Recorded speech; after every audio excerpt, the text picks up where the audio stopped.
మన రక్షకుడైన యేసుక్రీస్తు నామములో అందరికీ వందనాలండి. ఈరోజు దేవుని మాటలు ఉపద్య గ్రంథము 1వ అధ్యాయము 3వ వచనము. నీ హృదయపు గర్వము చేత నీవు మోసపోతివి. ప్రియ దేవుని బిడ్డలారా, దేవుడు స్పష్టంగా మనతో పలుకుతున్న మాట, మన హృదయములోని గర్వం చేత మనం మోసపోతామని. చూడండి దేవుని బిడ్డలారా, మనం ఒక్కరమే ప్రార్థిస్తున్నామని కానీ, మనం ఒక్కరమే వాక్యం బాగా ధ్యానిస్తామని కానీ, బాగా పాటలు పాడతామని కానీ, పరిచర్య బాగా చేస్తామని కానీ,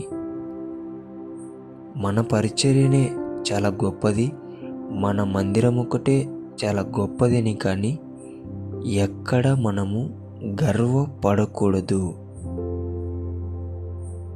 దేవుని బిడ్డలమైన మనకు క్రీస్తు ప్రేమ ఉండాలి, కానీ క్రీస్తులో లేని గర్వం మనకు ఉండకూడదు.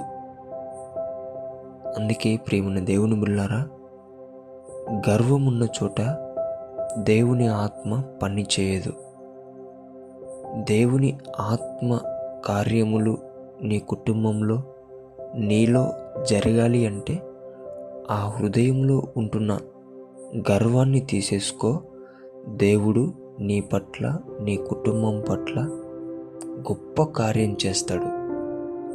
దేవుడి మాటలను దీవించునుగాక. ప్రార్థించుకుందాం. యేసయ్యా, మీకు వందనాలయ్యా.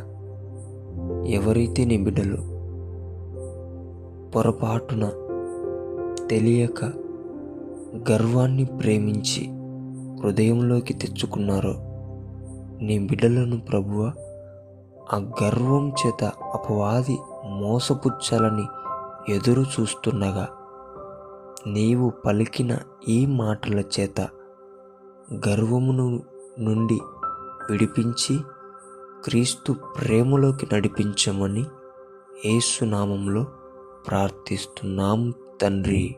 ఆమేన్.